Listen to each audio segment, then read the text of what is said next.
L'année 2025 marque le 80e anniversaire des Nations Unies, une étape très importante dans un contexte de plusieurs défis mondiaux qui sont très urgents.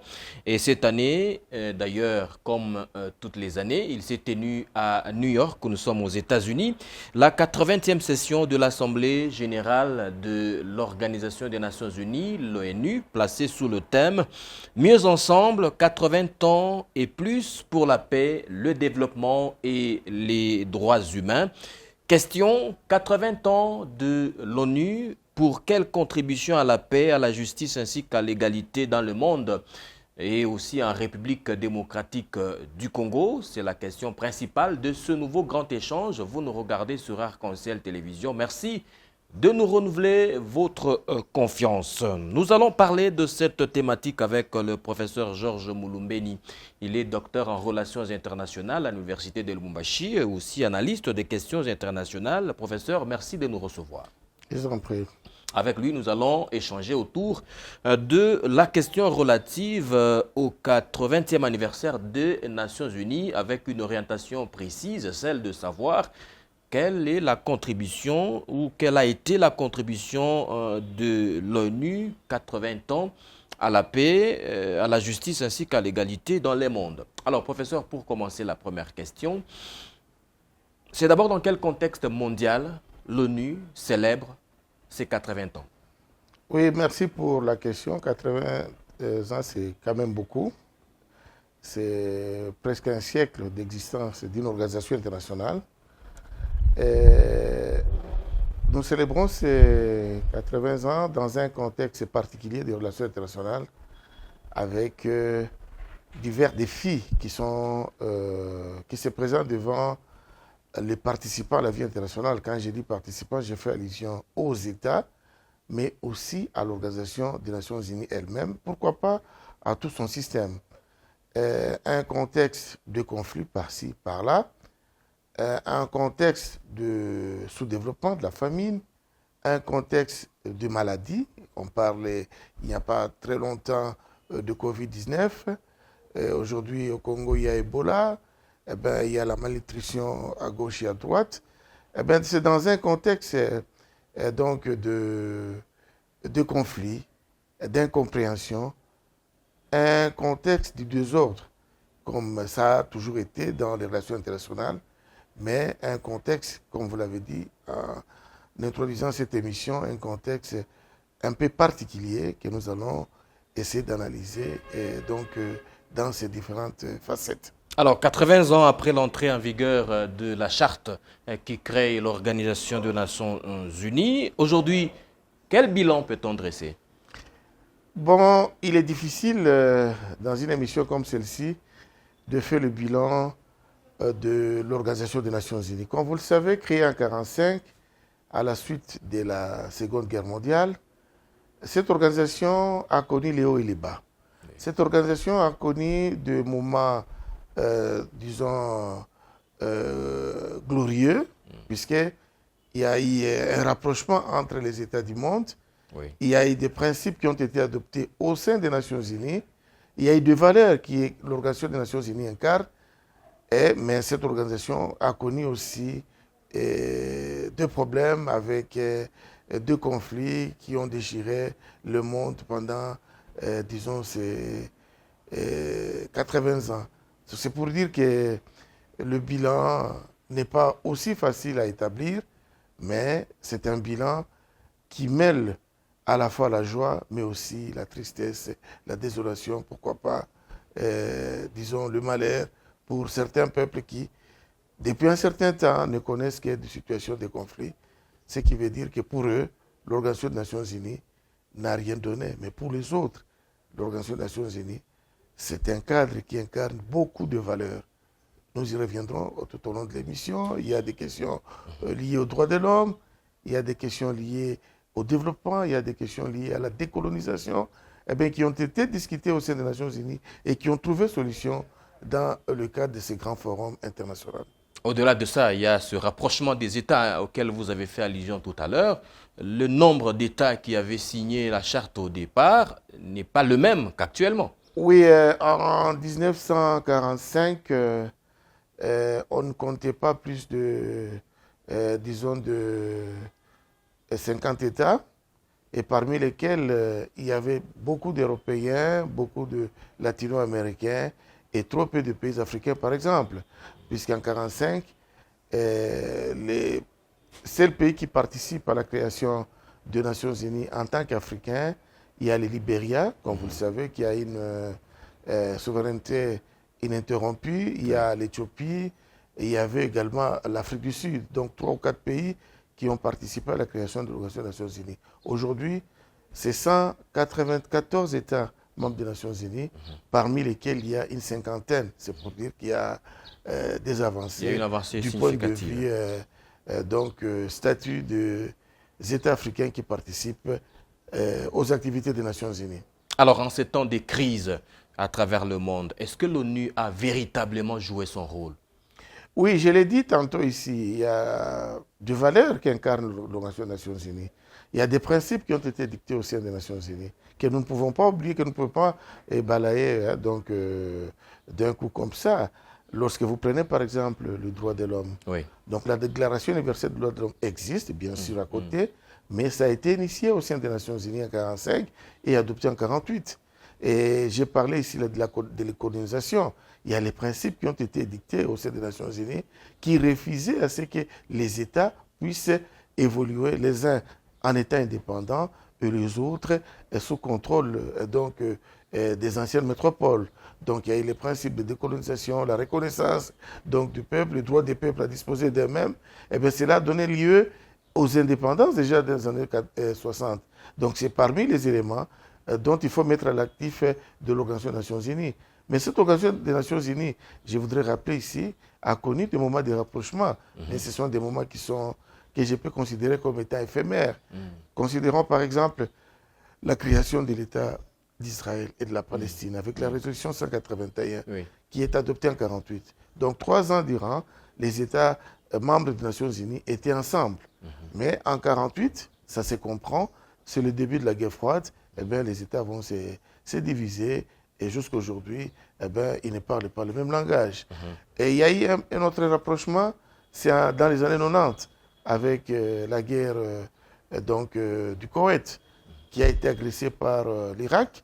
Et la communauté internationale s'est levée comme un seul homme pour condamner. Et pour la première fois, l'Organisation des Nations Unies va adopter une résolution reconnaissant l'agression de l'Irak sur un pays qui était le Koweït. Et vous avez suivi, il y a une coalition internationale qui s'est levée pour, disons, corriger l'Irak.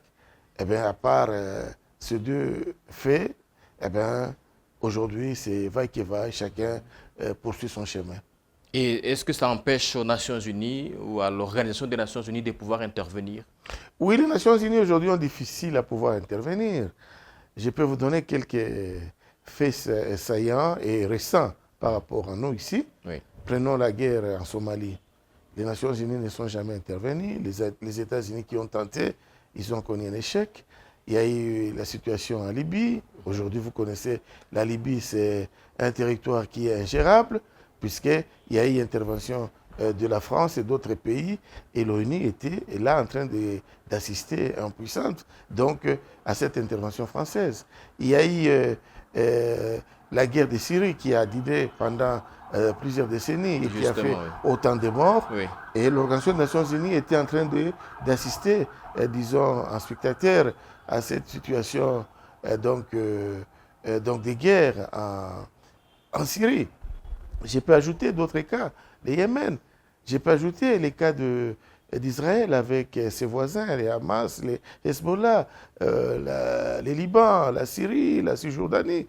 Donc c'est pour dire que l'Organisation des Nations Unies aujourd'hui est muselée par l'arrogance et la puissance des États. Elle n'est pas toute puissante, pour dire. L'Organisation des Nations Unies n'est pas puissante. Mais ce qui est vrai, elle a ses limites. Lorsque nous rentrons dans la définition même des objectifs des Nations Unies, maintenir la paix et la sécurité internationale par une sécurité collective, La sécurité collective s'est définie comme étant l'utilisation de la force.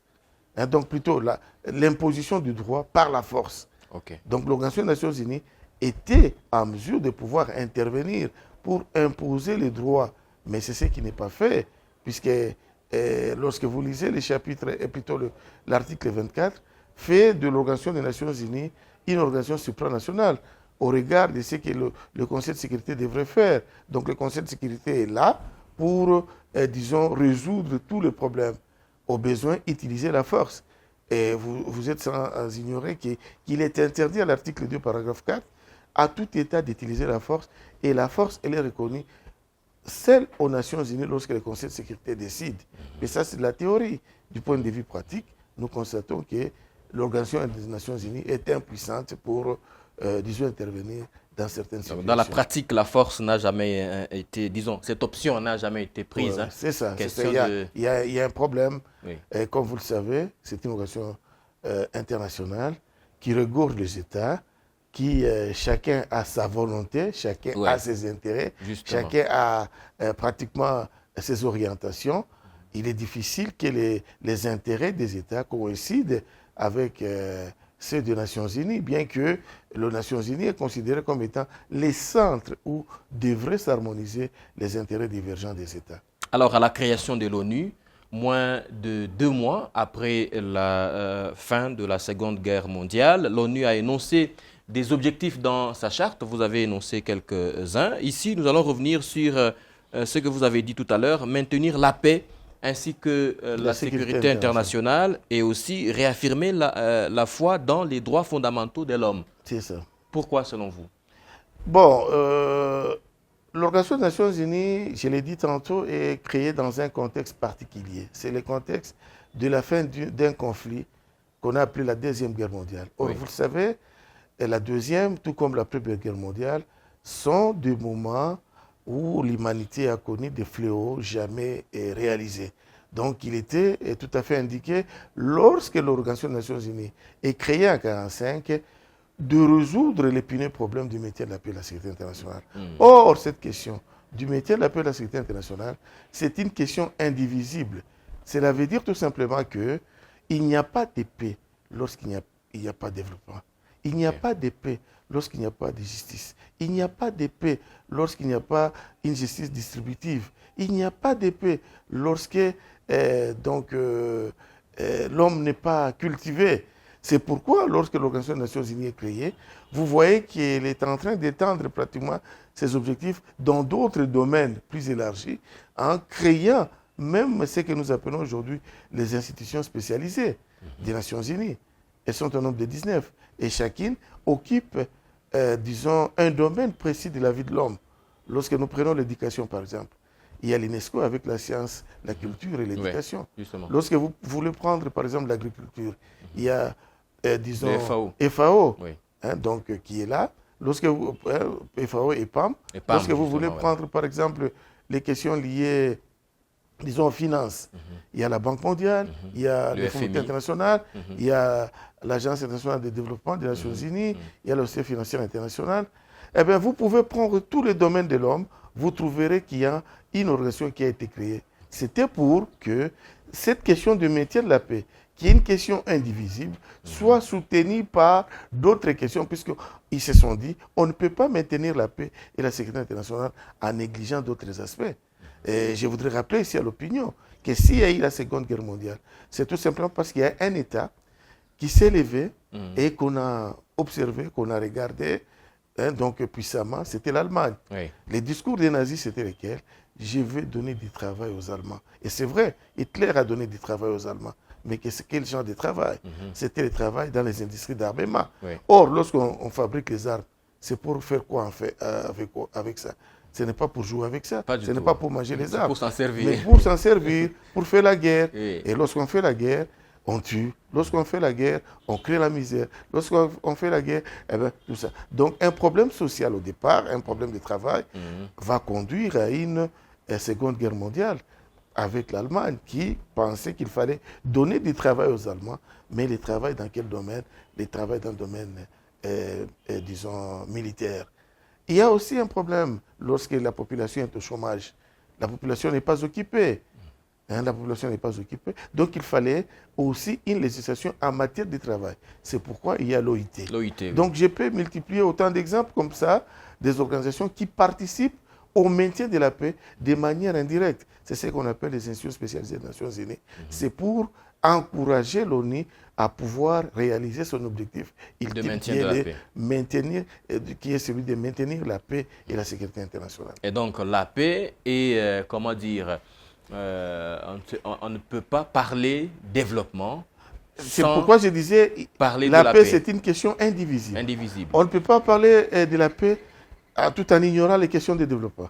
On ne peut pas parler de la paix tout en ignorant les questions sociales, par exemple le travail, tout ça. On ne peut pas ignorer la paix, on ne peut pas faire la paix en ignorant l'éducation, la culture et l'éducation. Comme vous le savez, quelqu'un qui est cultivé, il n'est pas prédisposé à faire la guerre. Mais aujourd'hui, prenez l'exemple de milices que nous trouvons à travers le monde. Ce sont des jeunes gens qu'on ramasse gauche-droite. Des œuvrés à qui on promet monts et merveilles. Et après, ce sont des illusions. Donc, si quelqu'un est éduqué, si quelqu'un est cultivé, eh bien, il a une conception de la vie qui est différente de celui qui n'a pas été sur le banc de l'école. C'est pourquoi il y a l'UNESCO. Donc, on peut continuer. Mais très souvent, on assiste à des... Vous avez fait allusion à des milices. Au-delà des milices, il y a aussi des rébellions auxquelles on assiste. Oui, des rébellions. Ceux qui conduisent généralement ces rébellions sont instruits. Oui, c'est vrai qu'ils sont instruits. Mais ils utilisent souvent ceux qui ne sont pas instruits. Et vous verrez que c'est un peu partout comme ça. Donc, dans les rébellions, vous avez un chef qui est là, c'est lui le général, c'est lui, je ne sais pas, le commandant. Et les poursuivants, il n'est même pas caporal, c'est tout simplement un simple combattant. Donc, ça. Alors, la 80e session de l'Assemblée générale des Nations Unies, qui s'est achevée récemment, était placée sous le thème « Mieux ensemble ». 80 ans et plus pour la paix, le développement et les droits humains, je l'ai dit tout à l'heure. Que vous inspire ce thème? Oui, ce thème, nous l'avons dit déjà ici en introduisant l'émission. C'est-à-dire l'organisation devrait être ce cadre où s'harmonisent les intérêts divergents des États. Donc, mieux ensemble. C'est-à-dire avoir la même vision, avoir les mêmes ambitions. Malgré vos divergences. Malgré vos divergences. Mais les États sont différents, ils ne sont pas ensemble. Chacun oriente sa politique dans la direction qu'il souhaite. Alors, l'Organisation des Nations Unies estime qu'il y a autant de défis, qu'il y a autant de problèmes, et que ces problèmes ne peuvent pas être résolus si les États utilisaient chacun, disons, sa direction. C'est pourquoi il fallait être ensemble. C'est pourquoi il faut être ensemble. C'est pourquoi il faut parler le même langage. Et en parlant le même langage, on peut parvenir à des solutions qui sont aussi communes. Je sais que c'est difficile.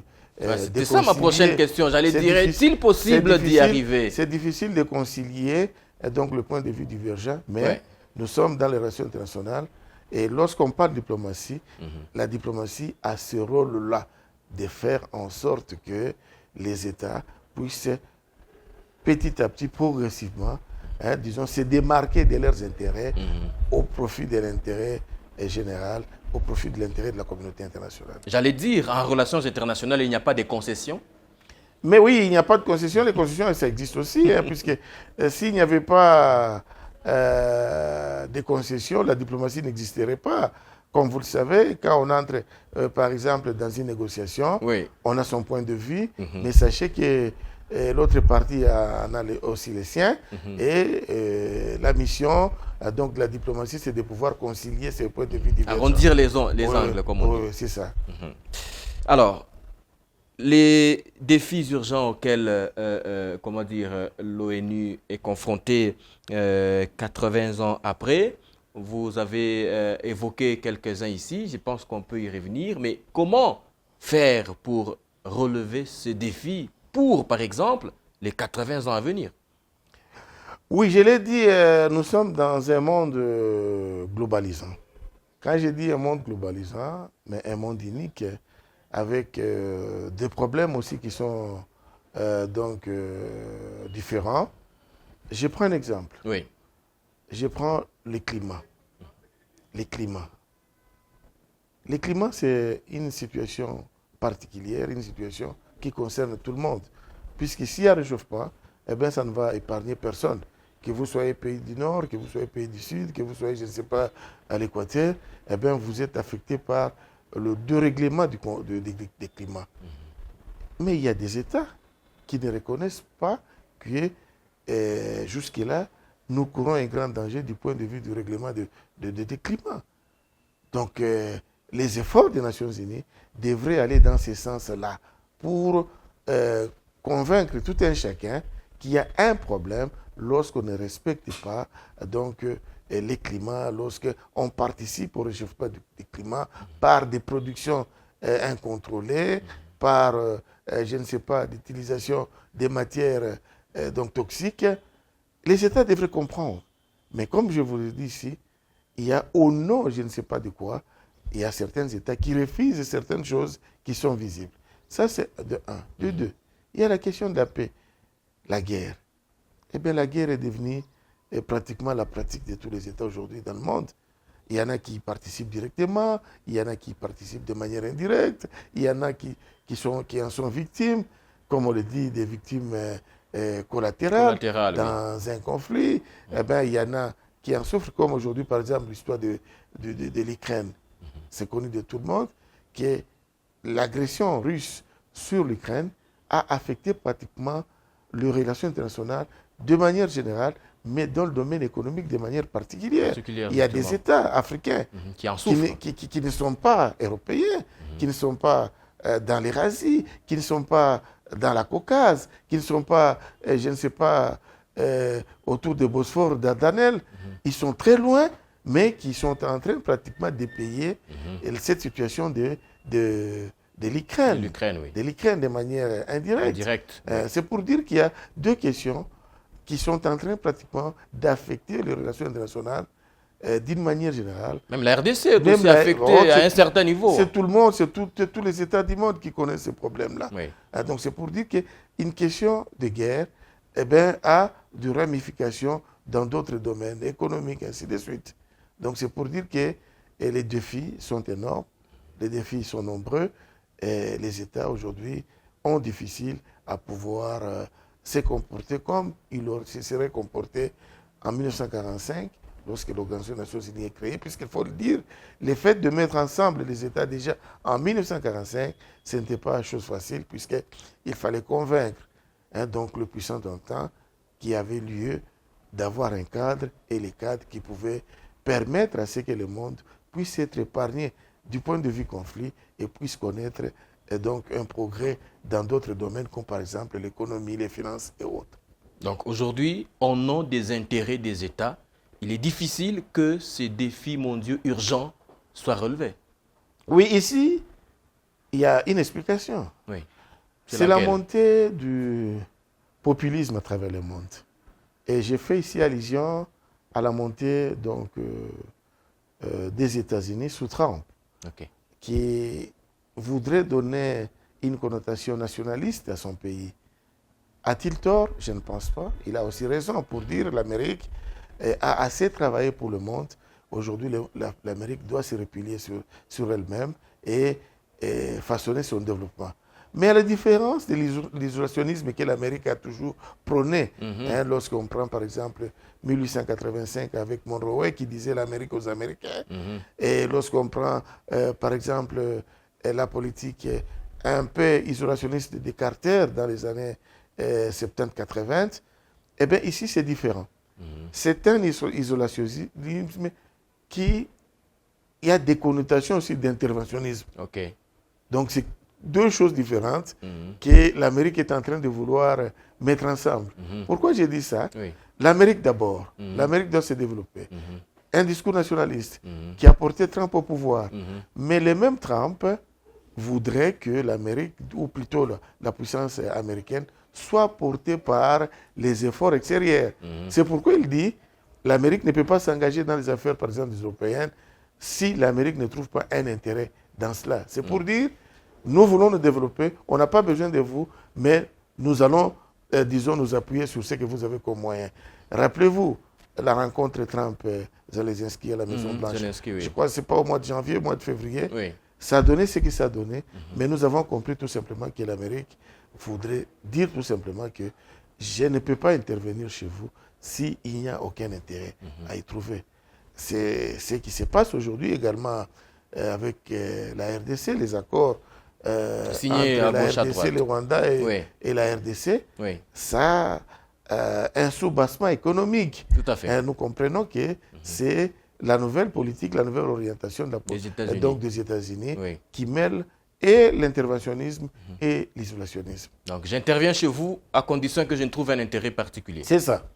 C'est ce que l'Amérique est en train de définir comme politique aujourd'hui. Qu'est-ce que vous pensez de cette affirmation de Antonio Guterres? Je rappelle ici qu'il est secrétaire général des Nations Unies. Il dit, je cite, « 8 décennies plus tard, on peut établir un lien direct entre la création de l'Organisation des Nations Unies et la prévention d'une troisième guerre mondiale. » Fin de citation. Oui, Guterres a raison.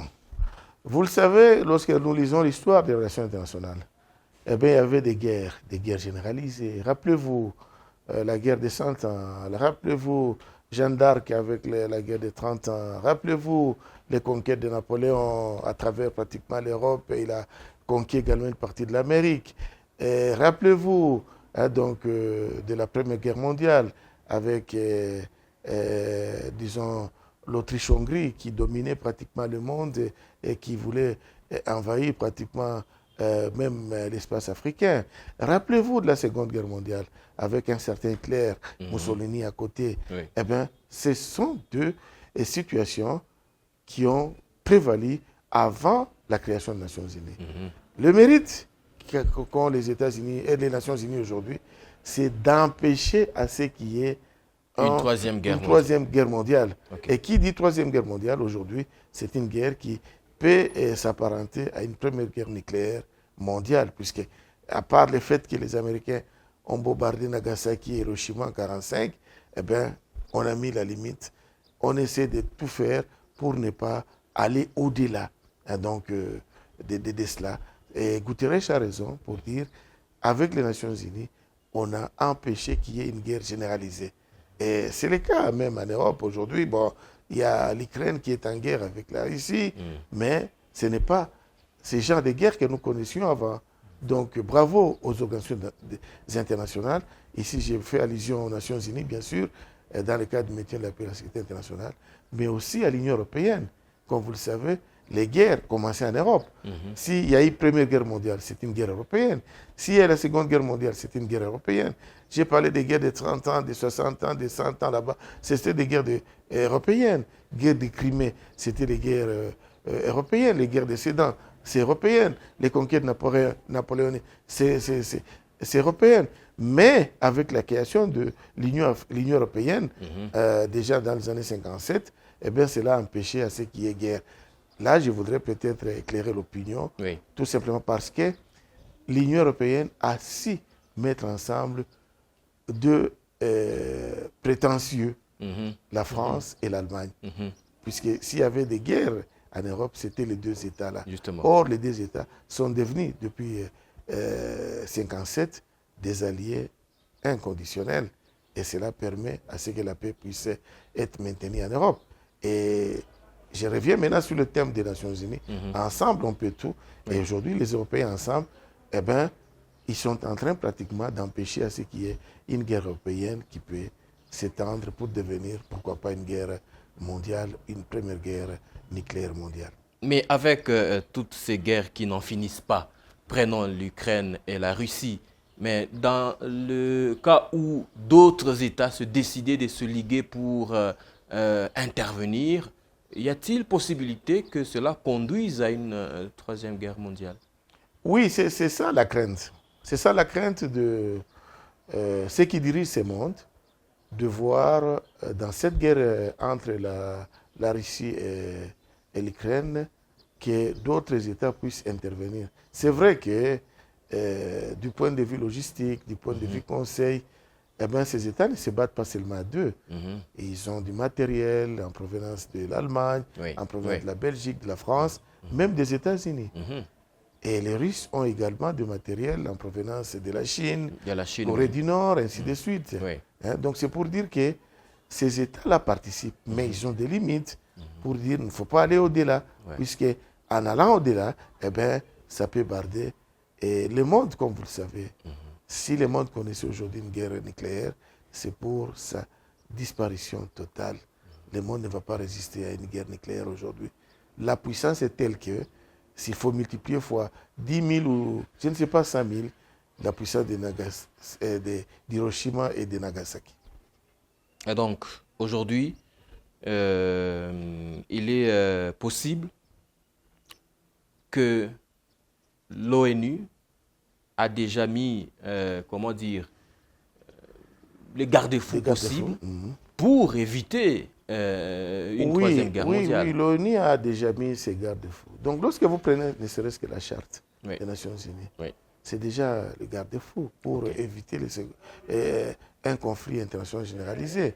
C'est vrai que les États se battent, mais ces mêmes États-là reconnaissent aux Nations Unies les cadres par excellence où peuvent se régler les problèmes. Il faut voir l'engouement lorsqu'il y a une session ordinaire, même extraordinaire, des Nations Unies à New York. Eh bien, c'est tout le monde qui se présente et c'est tout le monde qui voudrait utiliser, disons, la tribune des Nations Unies pour exprimer son opinion et se faire comprendre du monde. C'est pour dire que la guerre, bien sûr, on se bat, mais la diplomatie demeure. Et ici, nous sommes dans la logique de Clausewitz qui disait que la guerre n'était que la continuation de la politique par d'autres moyens.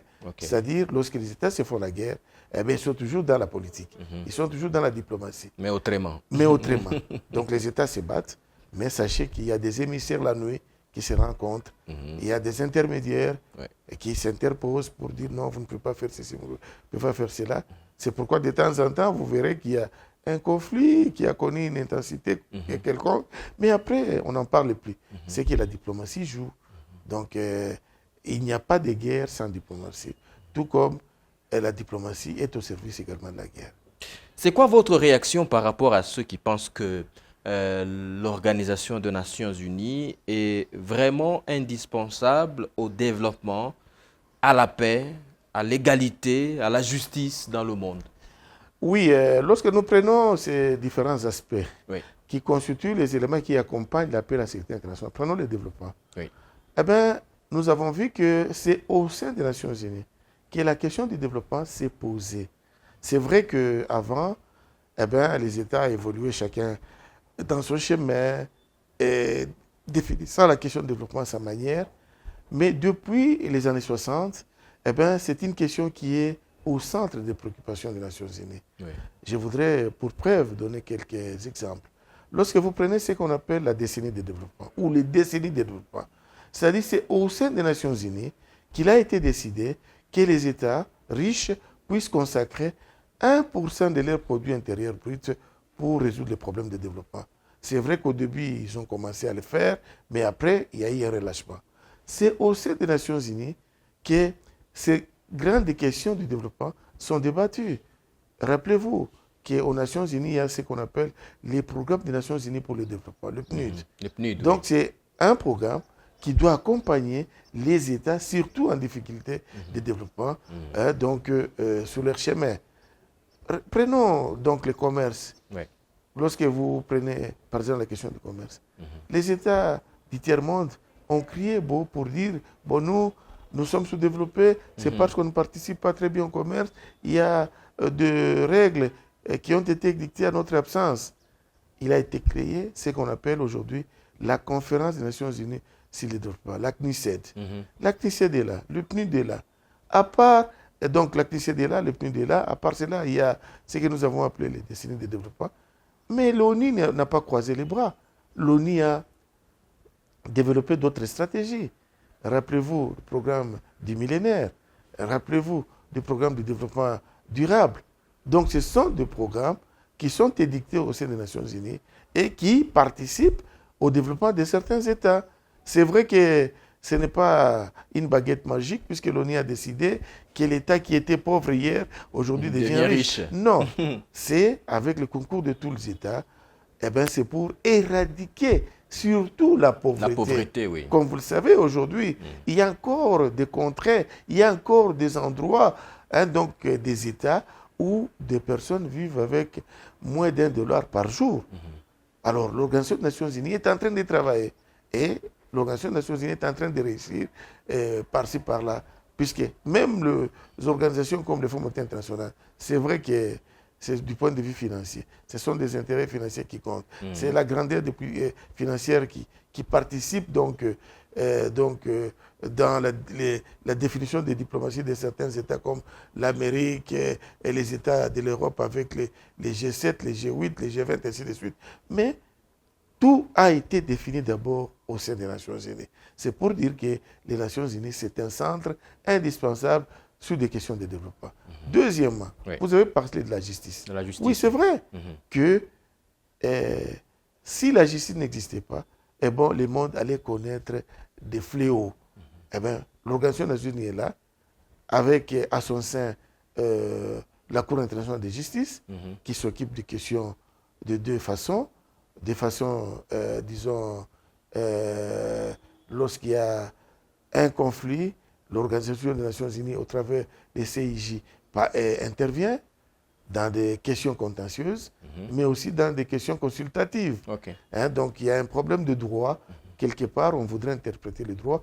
On se réfère aux Nations Unies pour dire comment peut-on interpréter cette question-là. Mais dans les questions de justice, aujourd'hui, il y a la Cour internationale de justice. C'est vrai que ce n'est pas un organe des Nations Unies, c'est vrai que ce n'est pas une institution spécialisée des Nations Unies, mais la CPI, c'est une émanation donc, de la volonté de la politique des États au travers des Nations Unies. Donc aujourd'hui, les individus comme vous et moi ne peuvent pas se permettre de poser n'importe quel acte, puisque la CPI est là, qui réprime toute action menant, par exemple, aux crimes contre l'humanité, aux crimes de guerre, aux crimes de génocide, aux crimes d'agression, ainsi de suite. Puisqu'il y a cette justice qui existe, les individus se contiennent de temps en temps et ne peuvent pas aller au-delà de ce qu'ils pensent. C'est pour dire que la justice est là et la justice est incarnée par les Nations Unies. Le développement est incarné par les Nations Unies. Les autres questions de développement, les questions économiques, les questions techniques aussi, ce sont les Nations Unies.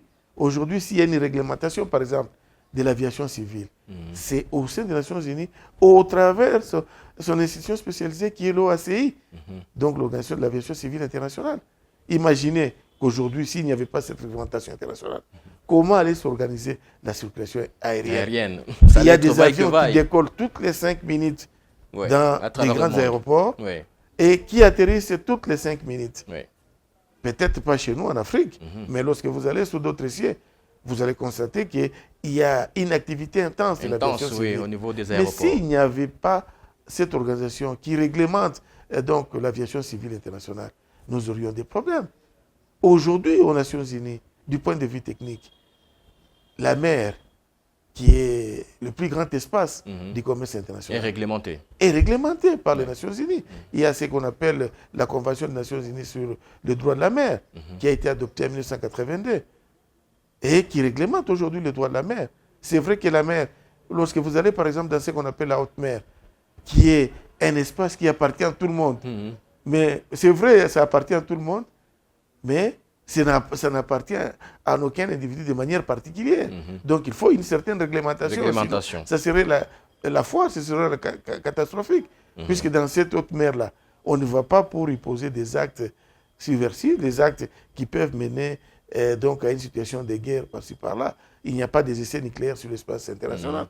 C'est réglementé par les Nations Unies. C'est pour dire que ces cadres-là, nous avons tout intérêt à pouvoir les préserver. C'est vrai que les intérêts des États sont parfois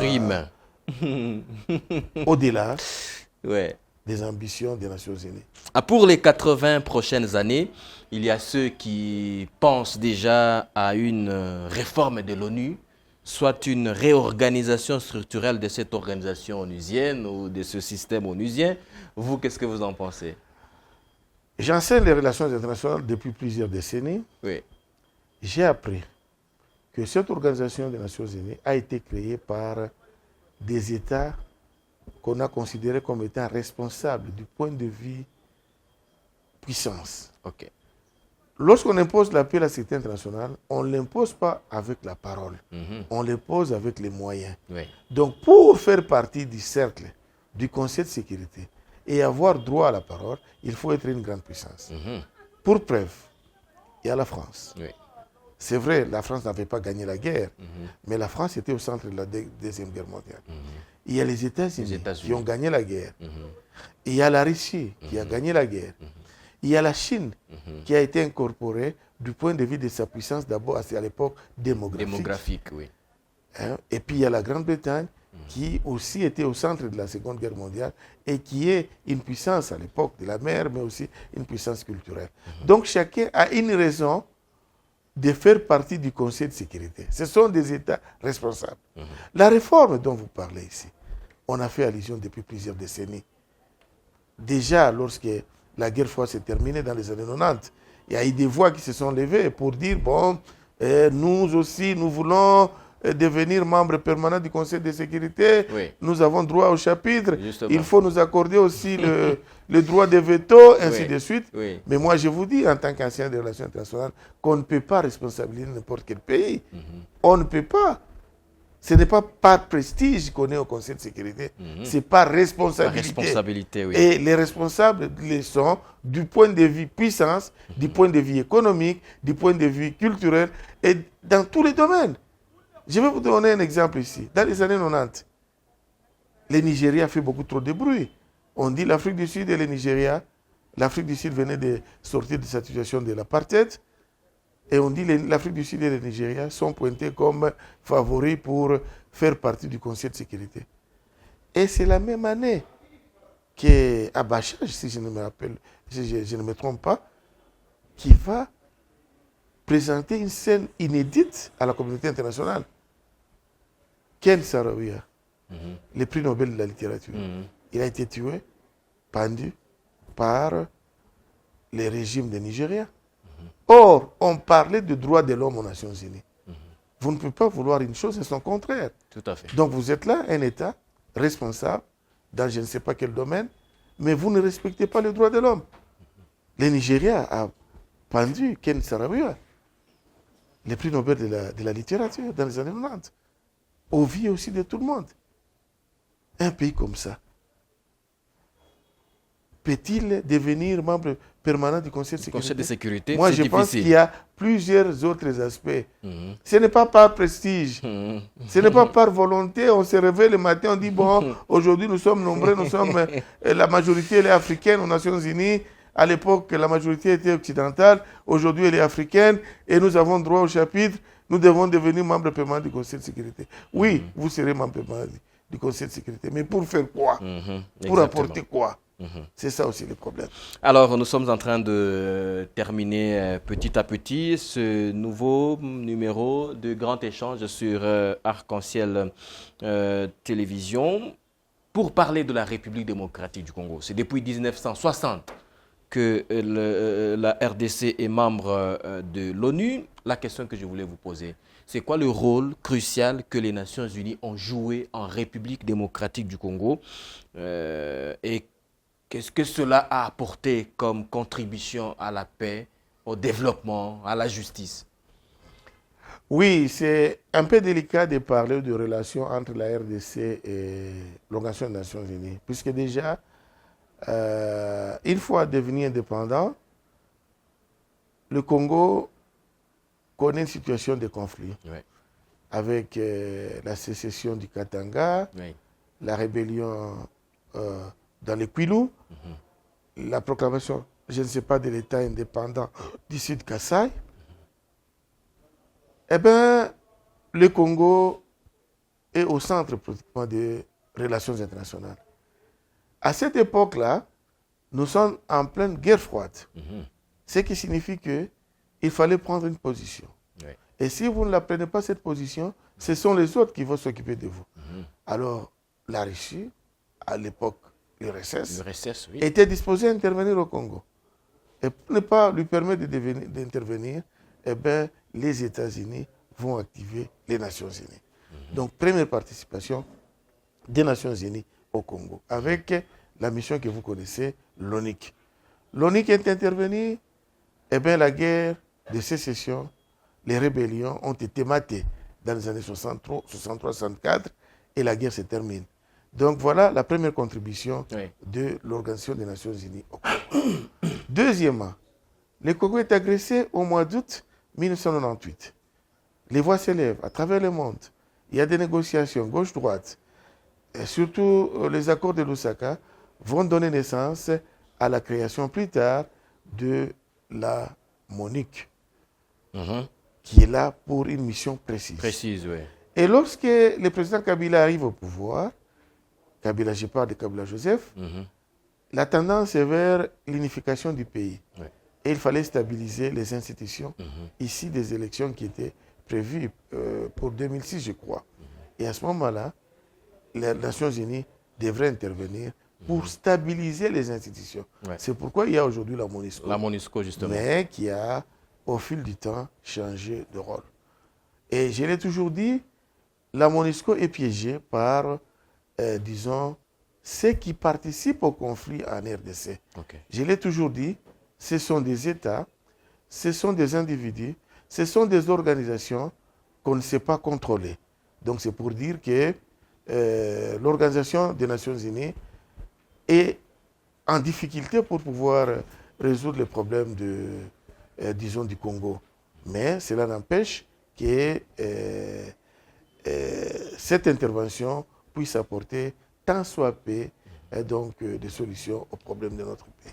Alors, pour terminer, nous n'allons pas parler de l'ONU en République démocratique du Congo, justement, sans faire allusion au discours de Félix-Antoine Tshisekedi, président de la République, à la 80e session de l'Assemblée générale de l'ONU. Ici, je ne vais pas vous demander d'analyser ce discours, mais simplement à la tribune, comme il l'avait déjà fait devant le Conseil des droits de l'homme de l'ONU à Genève, le président de la République, Félix-Antoine Tshisekedi, a lancé un appel appuyé à la communauté internationale pour reconnaître ce qu'il a qualifié de génocide congolais.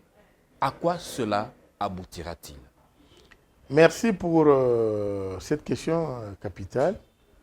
Aujourd'hui, dans la diplomatie congolaise, on y revient de temps en temps pour parler de génocide que connaît la République démocratique du Congo. Oui, c'est vrai. Lorsque nous comptabilisons le nombre de morts et lorsqu'on cherche à vérifier, disons, ce que les organisations de droits de l'homme, les organisations de la justice internationale documentent, il est établi noir sur blanc que c'est en termes de millions que les Congolais sont en train pratiquement de mourir.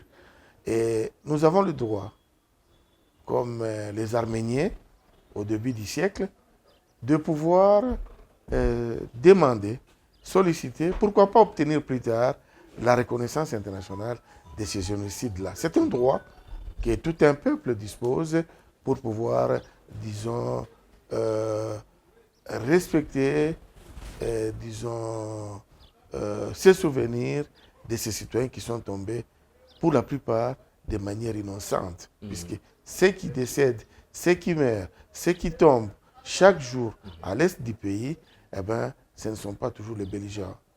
C'est la pauvre population, innocente. Innocente, oui. Ignorant même les tenants, les aboutissants de ces conflits, ne connaissant même pas pratiquement le nom de ceux qui se battent. Ils sont en train de tomber.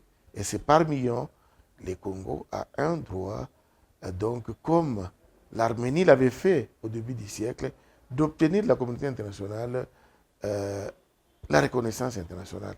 Mais pour y parvenir, il faut une certaine organisation. Okay. Il faut une certaine détermination. Le président de la République, je pense qu'il doit l'avoir déjà fait, devrait, avec son gouvernement, instituer localement d'abord une commission qui devrait travailler, une commission composée de spécialistes de tous les domaines des droits de l'homme, des historiens, les politologues, les internationalistes, eh bien, tous ceux qui peuvent participer à valoriser cette volonté du gouvernement de faire en sorte que l'organisation internationale, je ne parle pas seulement de l'ONU, mais la communauté internationale puisse reconnaître ces génocides. Eh bien, si on parle de 3, 4, 5, 6, 7 millions de morts, eh bien, nous avons droit à ce que la communauté internationale puisse reconnaître donc ce génocide, c'est une façon pour nous d'honorer nos frères, nos sœurs, nos parents qui sont tombés sans savoir pourquoi à l'est du pays. Au-delà de cette reconnaissance, cela va aboutir à quoi finalement? C'est Bon, vrai, si un jour la communauté internationale reconnaissait cela... Quand on dit la reconnaissance, ouais. eh bien, ça peut aboutir à plusieurs choses. Mhm. Du point de vue de la justice, eh bien, il y aura des responsabilités qui seront établies, Ok. tout à fait normal, ou moralement, on a besoin à ce que la mémoire de nos compatriotes soit honorée. Donc, on peut obtenir cela du point de vue moral, on peut obtenir du point de vue de la justice, et pourquoi pas du point de vue réparation, si jamais des responsabilités sont établies sur les uns et les autres comme étant responsables de ce qui nous arrive aujourd'hui. Professeur, je suis obligé d'arrêter par là l'émission. Nous sommes très heureux d'avoir été reçus par vous et à vous, nous vous disons merci. Je voudrais vous remercier également puisque vos émissions participent à l'éducation de la masse, à l'éducation de l'opinion. Il y a beaucoup de choses qui se disent, il y a beaucoup de choses qui se passent, qui ont besoin d'être éclairées. Tout à fait. Et le fait que vous vous débattez pour mettre la main sur nous, eh ben, c'est déjà beaucoup. Hein. Et nous devons vous remercier au nom de la population qui a besoin des informations, et des informations vraies, des informations vérifiables. Tout à fait. Donc nous vous disons également merci pour ça. Merci à vous qui ne cessez de renouveler votre confiance en votre télévision. Disons, Grand Échange s'achève par ici. Le prochain rendez-vous de ce magazine, c'est dans les jours qui viennent. Au revoir.